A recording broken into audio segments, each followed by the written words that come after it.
Vielen Dank. Muchísimas gracias, Marion Haase, y muchas gracias al Instituto Goethe en general por hacer posible este ciclo de conferencias. Voy a pasar al inglés porque será la lengua principal de esta conferencia con interpretación simultánea al español.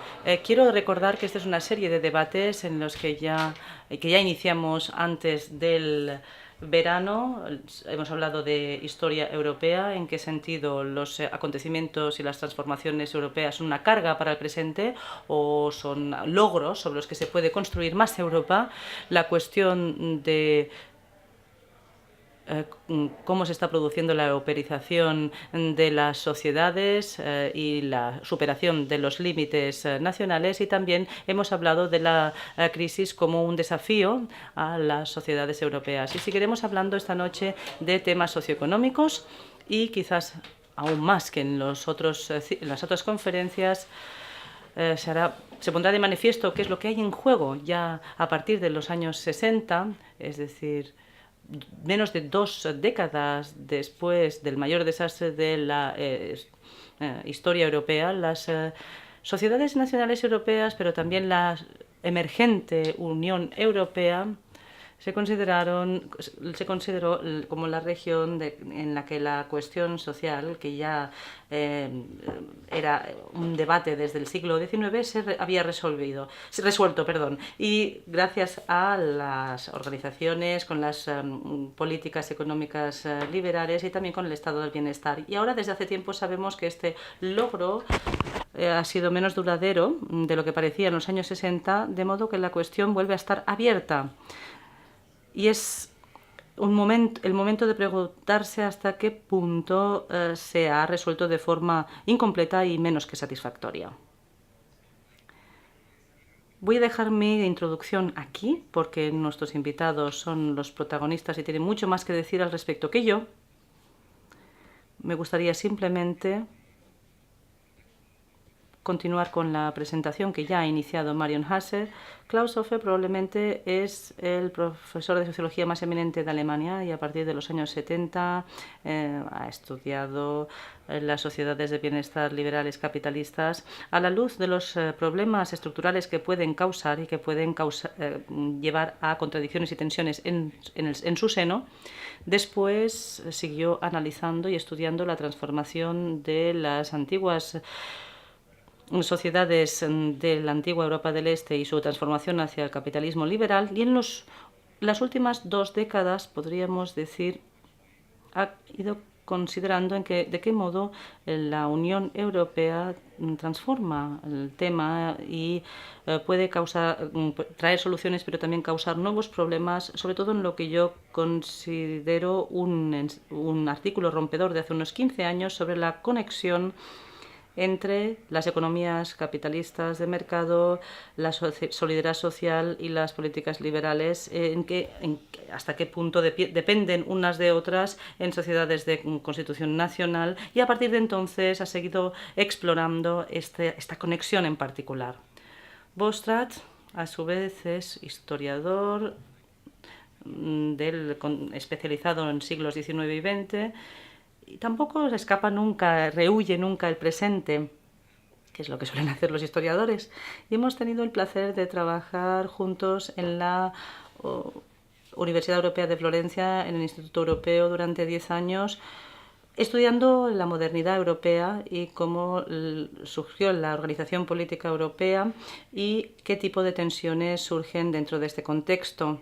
Ivo, recientemente también, ha trabajado ha reconsiderado la historia del siglos XIX y XX a la luz de estos acontecimientos, como los tratados de paz europeos desde el de 1815 hasta 1918, el Tratado de Versalles, hasta los tratados de paz después de la Segunda Guerra Mundial, cómo estos tratados han descuidado la cuestión social aunque ya se conocía en 1815 y en 1918, cómo pretendían remediarse precisamente con estados de bienestar después de la Segunda Guerra Mundial y también el tercer Tratado de Paz y sus límites, porque sigue siendo un trabajo en construcción. Les cuento esto para que vean que tenemos muchísima calidad, muchísimo talento aquí con nosotros esta velada, y voy a darle la palabra ya a Klaus Offe.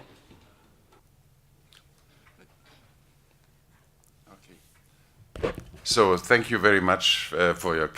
Muchísimas gracias por esta amable presentación y también por invitarme a esta conferencia, a este coloquio. Somos dos ponentes de lo que a menudo se denomina la minoría de los Estados miembros de la Unión Europea a la que pertenecen Finlandia y Alemania y que han podido afrontar con éxito la crisis, a diferencia de aquellos que no lo han conseguido. La terminología de centro frente a periferia es algo que se emplea ampliamente en la actualidad y todos sabemos, como consumidores de noticias, de los medios de comunicación, quién pertenece al centro: un pequeño grupo de países: Alemania, Austria, Finlandia, los Países Bajos, Luxemburgo, Dinamarca, que en parte no se han visto tan afectados por la crisis o que han conseguido afrontarla de forma más exitosa y de forma bastante favorable, y después un grupo más nutrido de países que se denominan la periferia. Y un economista no demasiado favorable a la política europea acuñó el término Gypsies. Gypsies haciendo referencia a Grecia, Italia, Portugal, España, Irlanda, Chipre y Eslovenia, que sería el otro extremo del espectro. Y Europa cada vez es más polémica, cada vez surgen más polémicas en el marco de esta polarización, no solo en términos de fragmentación, porque hay un tercer grupo de país que incluye otros países miembros, la mayoría de los cuales han adoptado el euro: Eslovenia, Eslovaquia, Estonia y Letonia, que se añadirá en breve a este grupo. Europa es el centro de un debate acalorado en todos los Estados miembros, y el futuro de Europa es más polémico cada vez. La integración goza de menos respaldo del que gozaba en el pasado, y muchos observan con cierto nerviosismo lo que sucederá en las elecciones europeas que se celebrarán en mayo de 2014, es decir, dentro de menos de un año. Para ordenar un poco esta polémica, esta controversia, me gustaría emplear una de las matrices de 2×2 simples de la sociología, donde tenemos izquierda, derecha en la dimensión horizontal y, por otro lado, más integración frente a el regreso a los estados-nación en el eje vertical.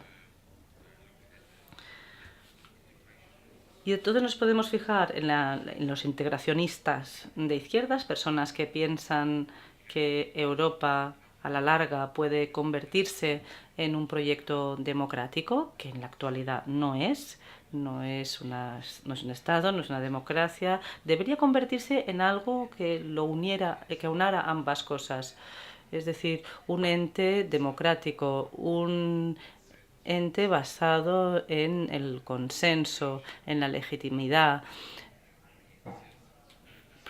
sobre la base de los ciudadanos europeos, que a su vez son ciudadanos de Estados-nación, por tanto poseen una identidad dual, una Europa que pueda tomar decisiones como puede tomarlas un Estado y basar las decisiones no en una toma de decisiones tecnocrática, sino sobre la base de la legitimidad democrática. Estos son los prointegradores, los de izquierdas y prointegración. Y en Alemania, uno de los nombres más representativos que han desarrollado una teoría constitucional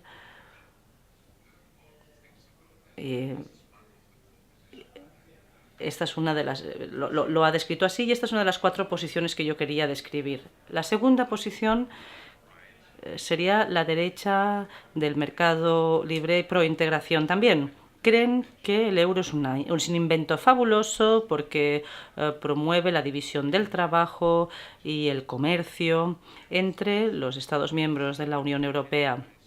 Intensifica la competencia, supera lo que en el discurso del mercado liberal se denomina la rigidez, que sería, digamos, la forma convencional de competencia entre mercados, y esta derecha liberal es prointegración por estos motivos. Y ellos defienden esta posición argumentando que Europa es una máquina de liberalización comercial, de división del trabajo, y que una vez se tiene el euro se puede promover el crecimiento. Ahora mismo no lo estamos viendo, pero esa es la visión, esa es la teoría. Después tenemos una pequeña minoría de personas que dicen que proponen un proyecto de izquierdas de democracia europea, una gobernanza europea. Y eso no tiene esperanzas, dada la fuerza, dado el poder de los liberalizadores, los prointegración de la derecha, que proponen el regreso a las instituciones de los Estados-nación, y ellos están presentes en el mercado alemán, pero también pronto en el mercado, también en toda la esfera europea, los defensores del Estados-nación, y tenemos un representante muy claro en Alemania, que es Wolfgang Streeck. Tenemos, a su vez,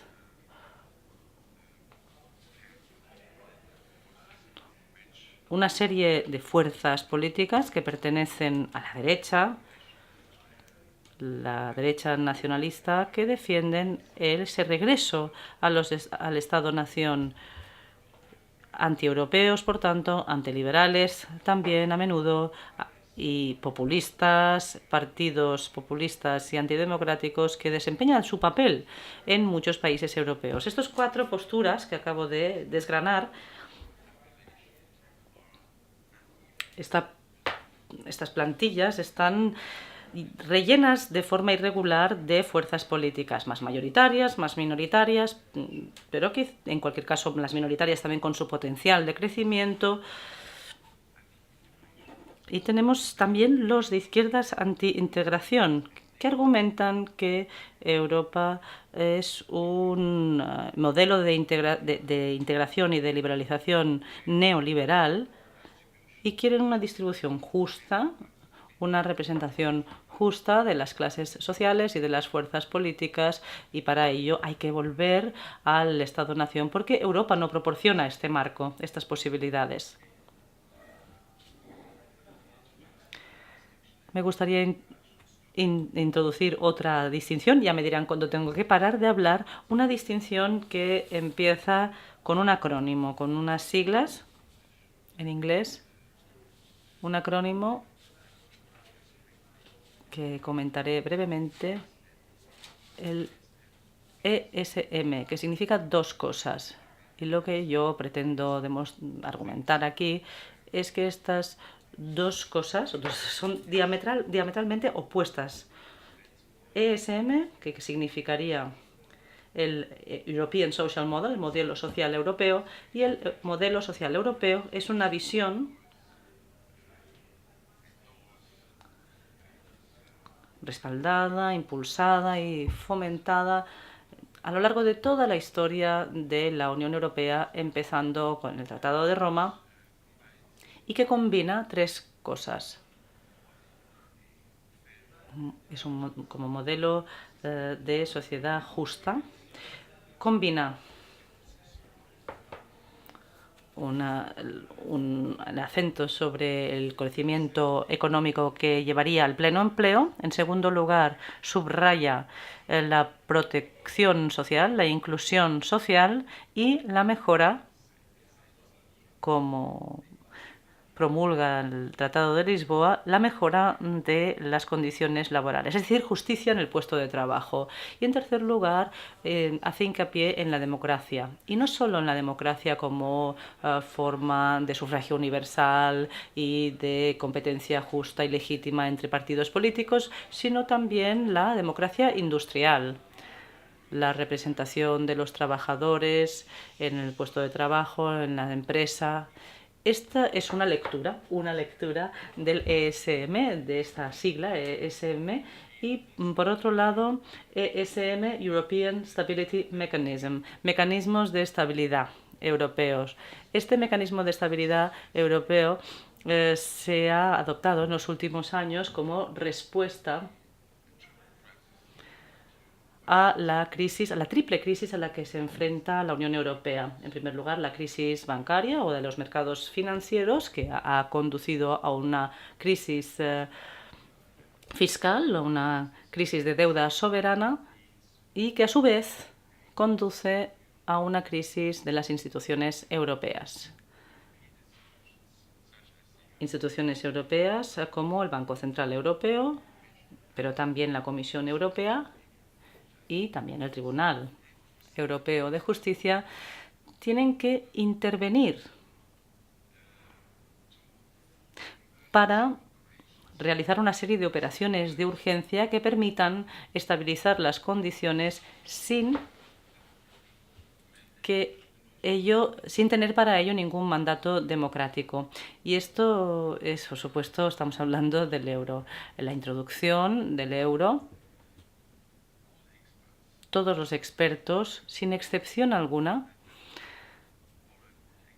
y he leído que expertos extranjeros como Milton Friedman por un lado y Paul Krugman por otro, todo el espectro de expertos económicos ya advirtieron de que el euro no es buena idea.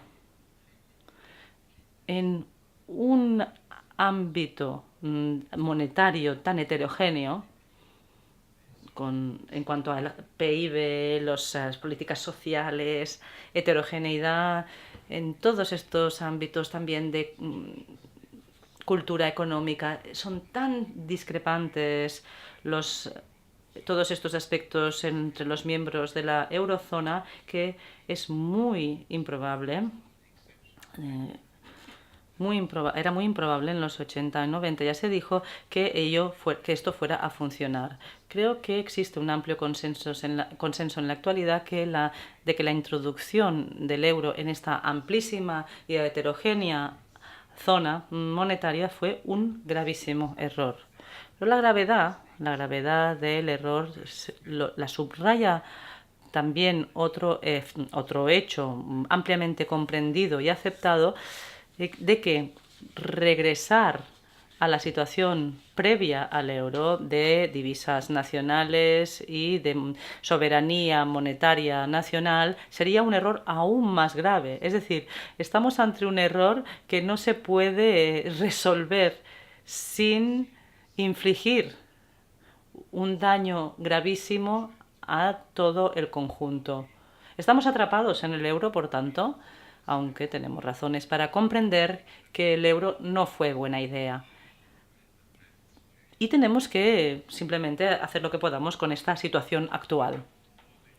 El argumento que respaldaría el euro es que promueve la competencia y la división del trabajo en la en la eurozona, y el argumento en contra del euro es que funciona como una restricción, como una correa, un mecanismo que ata las manos, porque la devaluación de las monedas nacionales ya es algo imposible, ya no existe.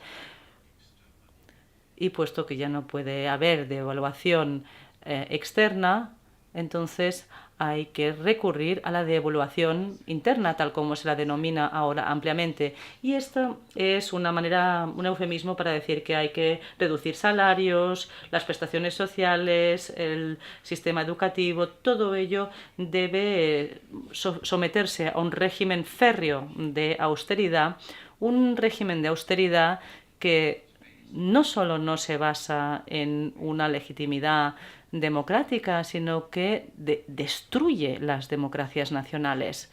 Es decir, los hogares en los países de la periferia, los presupuestos en los países de la periferia los deciden una gente que se llama la Troika, y los derechos clave de los parlamentos nacionales, como el derecho a decidir unos presupuestos nacionales, por ejemplo, queda destruido. Son derechos que quedan destruidos. Hay quienes se han referido a ello como el gobierno no de las personas, no de los pueblos, sino el gobierno por memorándum. Es decir, un contrato impuesto, sencillamente, diseñado por esa troika, y que afecta la formación, es decir, el diseño de los salarios, el cálculo de los salarios, con terribles consecuencias en términos tanto salariales como de ocupación. Esto lo denominamos políticas de austeridad. Austeridad impuesta primero por la crisis en los mercados financieros, la crisis de la deuda soberana, y es algo que me alegra decir comparten muchos, y es que las políticas de austeridad equivalen a recortar el gasto y han sido un desastre como tal, lo que agrava muchísimo el problema en lugar de funcionar como un remedio. Es algo que se ha reconocido de forma muy demorada, muy tarde. Y esta tardanza también requiere que se entienda. Es algo que el Fondo Monetario Internacional ha reconocido muy tarde, que la austeridad es una catástrofe. Se entiende ahora que si se recorta el gasto de los gobiernos en un 1%, el impacto sobre la economía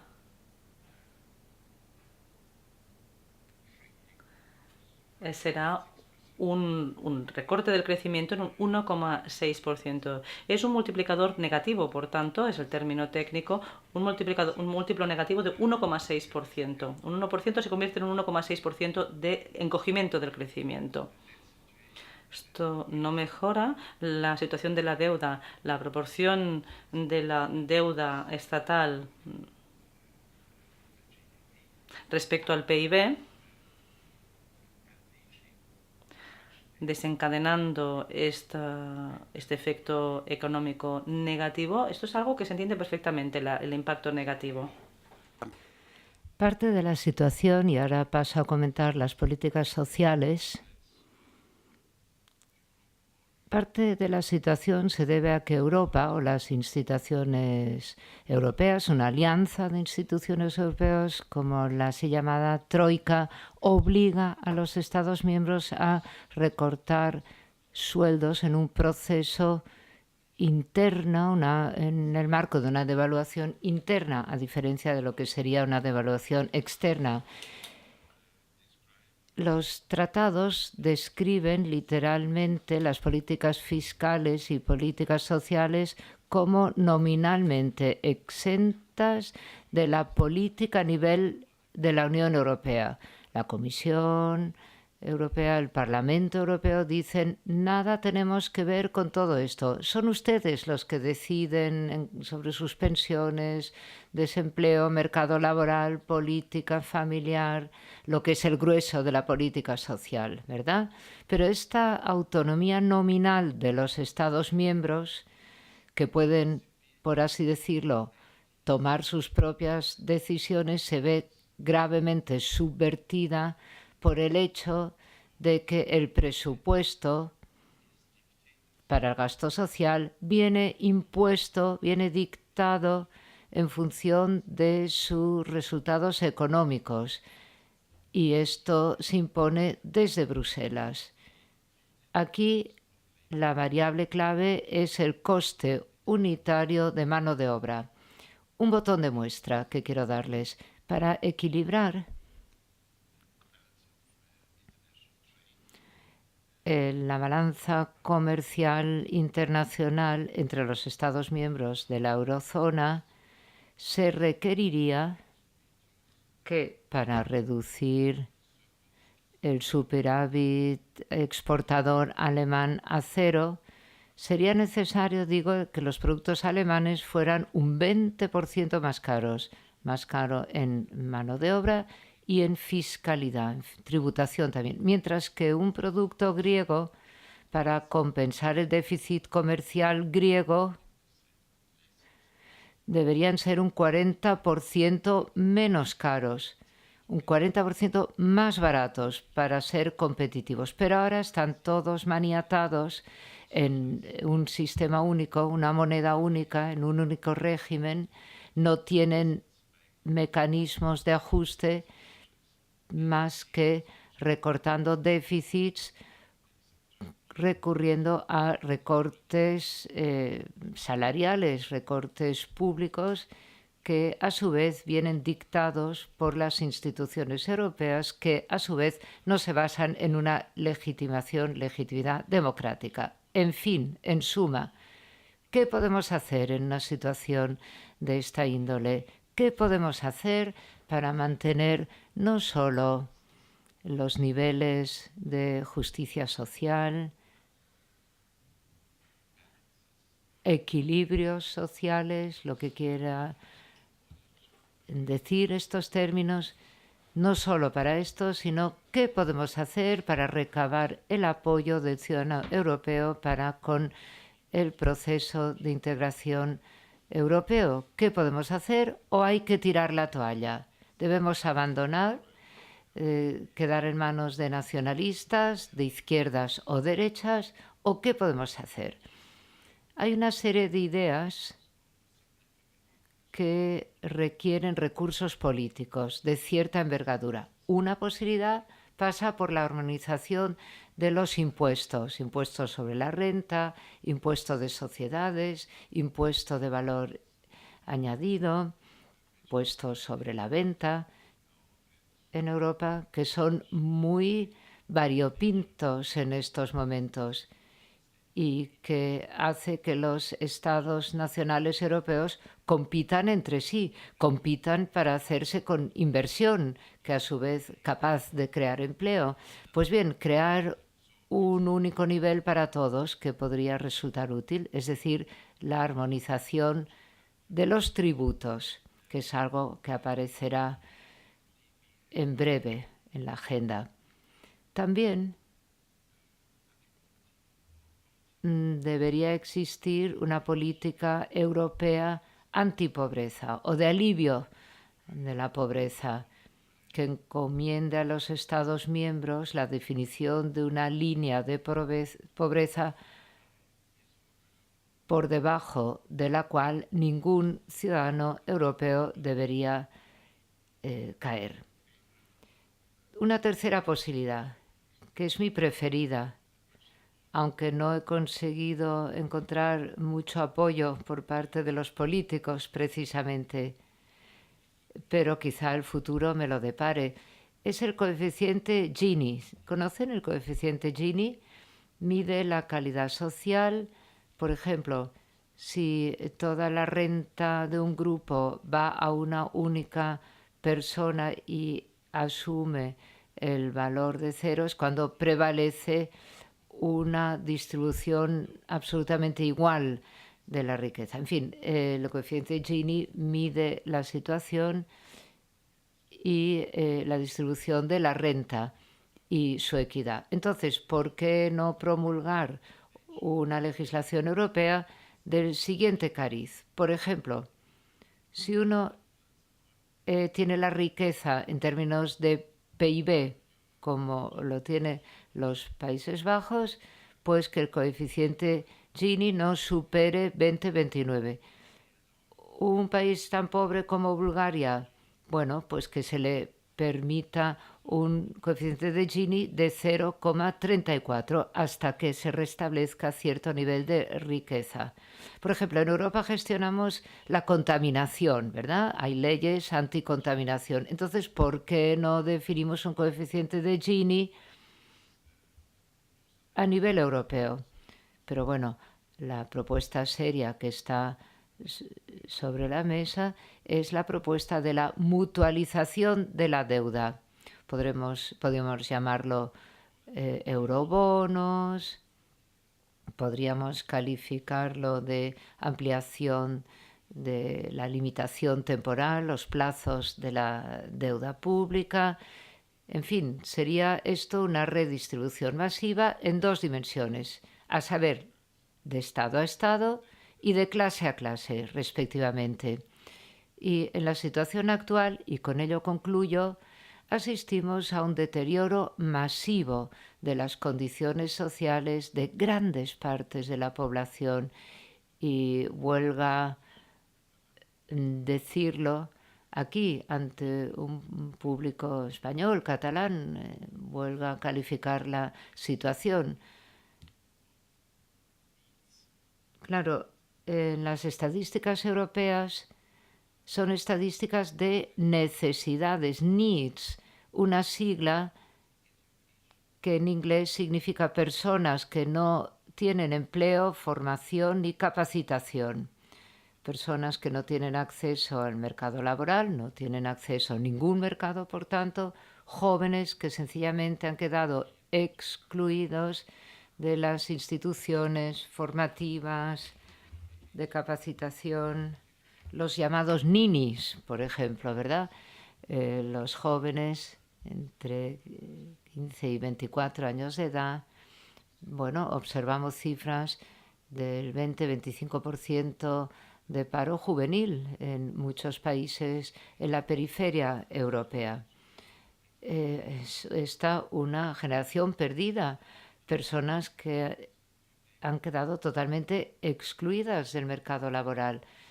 Podría aducir muchos datos para ilustrar esta situación social, desempleo de larga duración, tiempo temporal, a tiempo parcial y sobre todo la distribución de ingresos, de la renta entre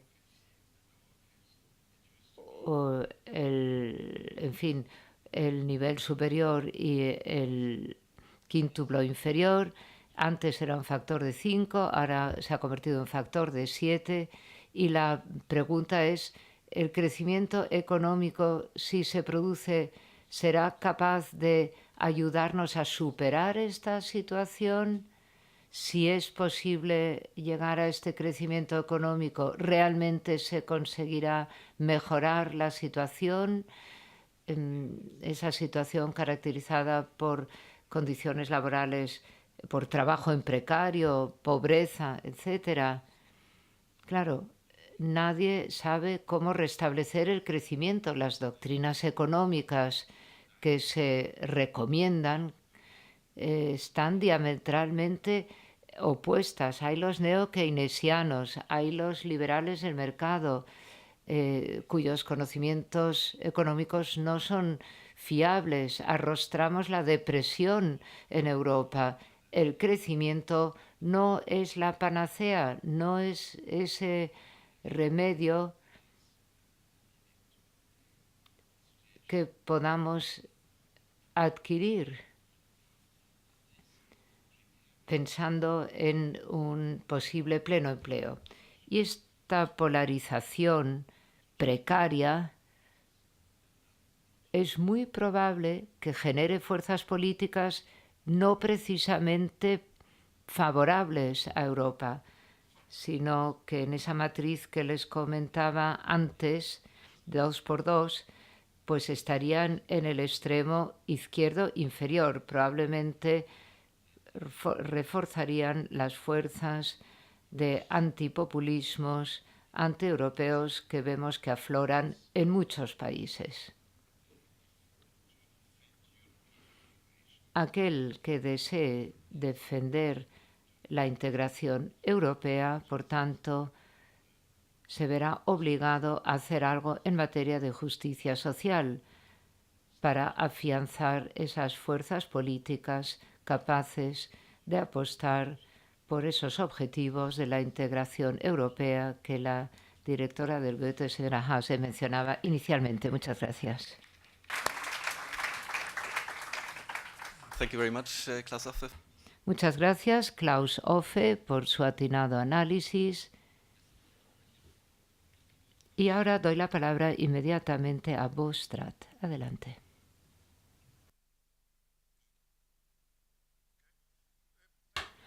Muchísimas gracias. Yo, a mi vez, abordaré este problema desde la vertiente conceptual. Y lo que quiero decir es que la crisis actual en Europa es más que la crisis del euro. Es una crisis conceptual, a mi modo de ver, porque no tenemos ni términos ni teoría económica adecuada para conceptualizar y describir lo que está sucediendo. El mejor ejemplo, a mi modo de ver, es el mercado. El mercado, concepto clave desde los años 1990 y que se ha convertido en esa gran amenaza a la integración europea. Los dirigentes europeos, hoy por hoy, están todos ellos en una lucha existencial a vida y muerte contra el mercado, con M mayúscula. Movilizan billones de euros para dotarse de cortafuegos frente al mercado. Cortafuegos, bazucas, firepower. He aquí unos conceptos clave que fueron surgiendo en estos nuevos términos que describían la lucha entre el euro y el mercado hace un año. El euro solía ser considerado hijo del mercado. El cambio de amigo a enemigo se ha producido a gran velocidad, pero no ha habido un auténtico debate en la materia, sencillamente ha sucedido. Otro concepto que ha cambiado de significado, aunque más lentamente, es el de la reforma. Solía ser reforma social, reforma social, como concepto clave en esa larga lucha para controlar y domesticar las economías capitalistas, una larga lucha en todo el siglo XIX. Fue un concepto aducido ante la clase obrera a la espera de la revolución, pero también un concepto que utilizaban las élites para integrar el concepto de clase. Hoy el término de reforma ha cortado todos los nexos con el mundo social. Es exclusivamente un término que preconiza eficiencia económica. Reforma, sinónimo de downgrading social, desclasificación social. El desempleo es un concepto que puede aducirse en este marco del pacto reformista. Surgió en los años 1980, se observó en aquel entonces que las personas que no tenían trabajo o empleo estaban en la situación no por culpa propia, sino por un problema del sistema, una responsabilidad sistémica, por tanto, que se adujo y para describir este fenómeno se inventó el término de desempleo. Significaba que la responsabilidad política de corregir fallos en el mercado fueron estableciéndose. Desempleo que supuso también cierto ciertos niveles sociales, igual que el empleo. El empleo también comportó el desarrollo de ciertas normas sociales. Hoy la solución al desempleo es empleo que carece de esas normas mínimas. He aquí el instrumento para pulir las estadísticas del mercado laboral y creo que este es uno de esos muchos desarrollos silenciosos donde un término ha cambiado de significado. Otro concepto, la libertad, utilizada tradicionalmente en la Revolución Francesa, vinculada con dos conceptos más de la Revolución Francesa, solidaridad e igualdad. Hoy este es un concepto que utilizan los fuertes para hacer lo que les viene en gana. Gobierno se convierte en gobernanza, sin grandes reflexiones acerca de por qué el término de gobernanza ha de ser mejor que gobierno. El Banco Mundial en los años 80 fue quien acuñó el término de gobernanza por primera vez para promover políticas más transparentes, anticorrupción en los países en desarrollo, porque gobierno tenía una connotación de aparato estatal, recursos, abuso de recursos. El Banco Mundial preconizó la gobernanza, la governance, en la sociedad civil, a diferencia del nexo keynesiano entre mercado y Estado, donde se veía que se fortalecía esta dinámica. A principios de los años 1990, libros, artículos, panfletos fueron promulgando otro término, la globalización, la mundialización, vinculada a la gobernanza. Gobernanza, utilizado inicialmente con otra finalidad, surgió súbitamente para respaldar el mercado. Fue mermando la legitimidad de las políticas llamadas de bienestar keynesianas de los años 80. Un cambio del Estado al mercado como puntos de referencia heurística. Estado empezó a tener connotación negativa, el mercado empezó a tener connotaciones positivas. Gobernanza, que fue vinculada a nuevas nociones de democracia, respaldada por otros conceptos clave como flexibilidad y el término no jerárquico de network, redes. Hasta entonces, el punto de referencia para las democracias hizo que la ciudadanía hubiera adquirido una dimensión social en el pasado que ahora empezó a perderse. Un nuevo lenguaje, nuevos términos que surgieron a partir de un nuevo marco de interpretación y una nueva ideología que fue surgiendo. Este cambio de lenguaje hizo que se separara lo político de lo económico, lo social de lo económico. Economía y mercado, dos categorías aparte, una maquinaria que no requería integración o entorno social. Un gran pensador economista, desde 1930 hasta los años 1970, John Maynard Keynes, su principal logro consistió en reunir estas dos dimensiones, social, política y económica, tres dimensiones que ahora vuelven a segregarse.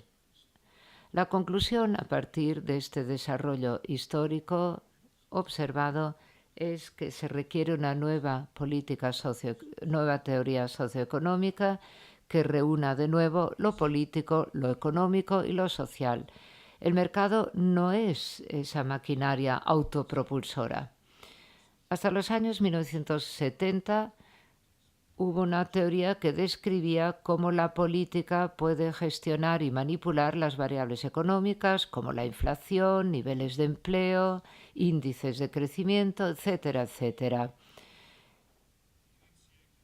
Una teoría iniciada por Keynes para las economías de pleno empleo industriales en Europa del Norte y Occidental, y traducir esto al mundo postindustrial actual, donde el crecimiento viene generado por productos financieros y endeudamiento y no por el comercio con productos económicos. Difícil, por tanto, de aplicar. Creo que debe restablecerse la confianza en la gestión política de los mercados. Un mercado, como decía, no es autopropulsante. Necesitamos, por tanto, una ideología que se haga de nuevo con esta conexión entre lo social, lo económico y lo político. Un historiador economista húngaro en exilio estadounidense reflexionó acerca de cómo pudo producirse la Gran Depresión de los años 1930. Reflexionó sobre este problema adoptando una larga perspectiva histórica. En 1944 publicó un libro que se convirtió en clásico, La Gran Transformación, nombre del libro, y Karl Polanyi es el nombre de este economista húngaro. Él describió esa lucha permanente entre las fuerzas sociales, políticas y económicas. Las fuerzas económicas continuamente intentan deshacerse de la camisa de fuerza que le imponían las reglas políticas. Se desintegraban de ese lecho social y político, término empleado por Polanyi. Creo que sigue siendo muy pertinente esta forma de ver las cosas aplicada a nuestra situación actual.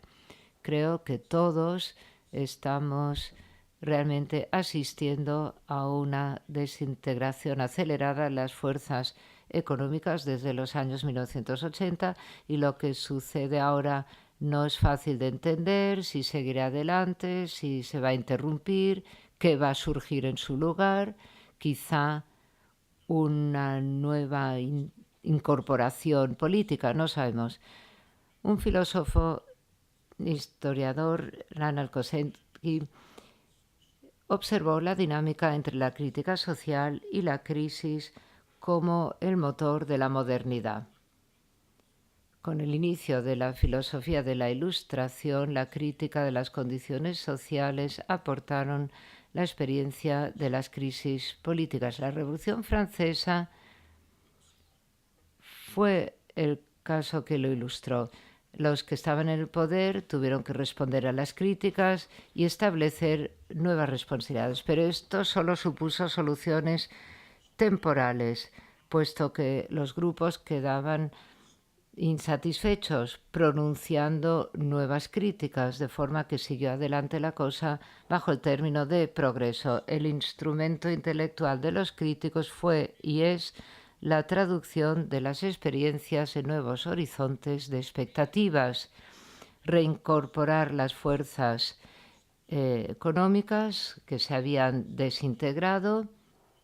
La crítica se orienta hacia el futuro, abre nuevos horizontes de acción, mientras que las antiguas ya no movilizan a las personas. La secuencia de críticas y crisis abre el futuro. Las sugerencias y oportunidades de acción van por diferentes derroteros. Ahora la pregunta es,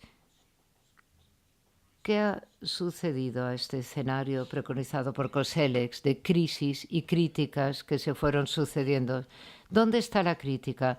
¿Dónde se vislumbran nuevos horizontes de acción dimanando de experiencias pasadas? Kosellex identificó un gran problema, la brecha entre experiencias y expectativas que se va cerrando. Está a punto de cerrarse del todo. Claro, la crítica tenía la finalidad de abrir nuevos horizontes, traducir experiencias pasadas en nuevas visiones, pero ahí es donde precisamente estamos ahora atascados en un problema. ¿Por qué es esto así? No podemos hacer más que conjeturas al respecto. Es cada vez más difícil abrir nuevos horizontes por la gran decepción que se va acumulando, la gran acumulación de información a través de la revolución electrónica. Hace tan abrumadoras, tan ingentes las experiencias que cuesta traducirlas en nuevas expectativas. Pero una brecha decreciente significa una mayor resignación o apatía respecto al futuro y la creencia en el orden democrático representativo, es decir, sin capacidad de canalizar unos sentimientos en proyectos orientados al futuro. En situaciones pasadas similares, experiencias de una brecha que decrece con una capacidad cada vez menguante de afrontar el futuro, de hecho tendieron a abrir de nuevo la brecha con un imaginario apocalíptico, sea de una revolución mundial o del Reich de los 1000 años. La terapia presente para mantener abierta esta brecha parece ser el regreso a los nacionalismos, pero lo que surgirá de esta evolución es muy difícil de prever. La historia no nos da demasiadas pistas al respecto. Klaus Offe antes ha comentado, ha llamado el proceso del nacionalismo proletario. Es muy interesante, un término muy interesante para lo que está pasando aquí, y es una situación muy peligrosa. El capitalismo proletario, perdón, no nacionalismo proletario, se corrige el orador. Y si oponemos ambos, lo que vemos en el otro extremo del espectro social, los nuevos internacionalistas cosmopolitas, si nos fijamos en el Geselle de nuestro tiempo, si enfrentamos ambas cosas, tenemos una mezcla bastante explosiva. Este es el marco referencial histórico. ¿Y cuáles son las posibles soluciones? En primer lugar, debo decir que yo veo mi tarea como intelectual más bien en formular las preguntas que en responderlas. Yo creo que hay demasiadas personas que dan respuestas y lo que necesitamos es hacernos preguntas más básicas, más fundamentales, distanciarnos y ver en qué consiste la situación. Pero claro está, toda pregunta tiene una cierta respuesta, una respuesta a formar. Entremos pues en el debate, y Klaus ha hablado de Wolfgang Streeck y Jürgen Habermas y el debate existente. Wolfgang Streeck ya respondió de nuevo a Habermas y creo que eso ha sido muy reciente y arrojan mucha luz sobre el dilema en el que nos encontramos. Streeck es convincente en su análisis de la evolución económica, una unión monetaria sin una política fiscal común y sin posibilidad de ajustar los tipos de cambio a la productividad económica o a la unidad de coste laboral. ¿Y cuál es y esto solo puede, pero volver a las divisas nacionales solo puede acabar desmoronando Europa. Y esto es lo que el sociólogo alemán Ralf Dahrendorf ya dijo en 1995. La terapia de austeridad es un intento de volver al patrón oro y de hecho fracasará como fracasó en su momento el patrón oro. El conflicto actual tiene que ver con cuánta soberanía deben perder los países del sur y cuánto apoyo económico y financiero deben recibir de los países del norte. Esto es como lo define Wolfgang Streeck. En el primer caso, la pérdida de soberanía se ve como demasiado elevada en el norte y demasiado baja en el sur y en el norte. Y en cambio, lo contrario se vería al revés, demasiado alto en el norte y demasiado bajo en el sur. Y estos conflictos cada vez más dividen el sur y el norte y cada vez más se habla de racionalización y deseuropeización. La clave en el debate entre Habermas y Streeck es si una democracia europea que merezca tal nombre puede ser una solución a este conflicto. Streeck, en principio, no rechaza la posibilidad, pero duda de su realismo. Requeriría una reforma institucional tan inmensa que sería difícil ver quién podría iniciarla e implantarla. Requeriría un Parlamento Europeo que pudiera tomar decisiones mayoritarias sobre la ecualización de Europa a través de transferencias económicas y financieras, una unión de la deuda, una nueva constitución, y también requeriría un Parlamento con partidos europeos que realmente merecieran ese nombre. El problema es que aquellos que necesitan y quieren el dinero formarían la mayoría y los que tienen el dinero formarían una minoría. Y esa situación haría que la legitimidad del Parlamento Europeo sería muy difícil de conseguir y la movilización y la lucha política regresaría a los parlamentos nacionales. Habermas ve una Europa más fuerte a través de un Parlamento Europeo más fuerte, pero no ha reflexionado tanto sobre las condiciones previas económicas como lo ha hecho Streeck. Sin el cambio del enfoque económico y el cambio del paradigma económico es muy difícil visualizar una solución europea. Mi argumento a la luz de este debate entre Habermas y Streeck es que la crisis que ha conducido a una crisis política, social y moral es mucho más, por tanto, que una crisis económica. Todas estas dimensiones de la crisis deben considerarse e integrarse en la solución. Un nuevo marco conceptual, una nueva teoría económica, una reforma institucional con un refuerzo del Parlamento Europeo no sería suficiente. Existe la urgencia de un nuevo paradigma europeo con una recreación de la dimensión social para más allá de cualquier debate sobre la eficiencia económica. Yo creo que el problema es que las economías nos han abandonado. Ellos tenían una teoría de la disciplina en los años 90, pero ya no oímos hablar mucho de ellas. Conceptos como la libertad, reforma de los mercados, el Estado, todo ello debe redefinirse. De nuevo, deben tener otra vez un vínculo social. La falta de una alternativa viable a la eficiencia y al lenguaje neoliberal, no solo tenemos una experiencia histórica limitada. Un enfoque europeo keynesiano como un plan Marshall europeo con una política fiscal, monetaria y económica europea decidida sobre la base de un enfrentamiento europeo parece ser la única posibilidad para sacar a Europa del declive en el que se encuentra, y si no, lo harán los nacionalistas.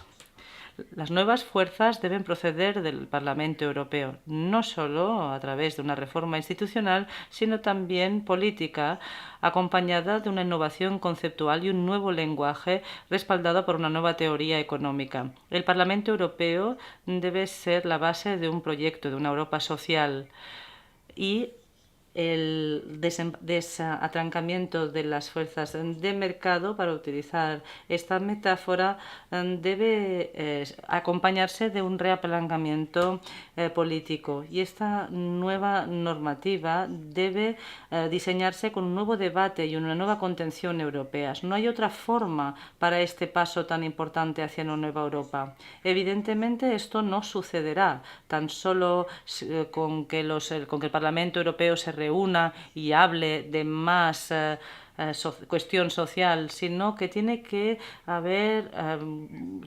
reformarse los valores, una auténtica colisión entre la democracia social, los neoliberales, todos estos modelos, todos ellos juntos e incluso enfrentados podrán crear un nuevo enfoque. el conflicto será el que moverá las sociedades, y esto es lo que yo quería decir aquí. ¿Hasta qué punto es realista esta solución? Y esta es otra cuestión.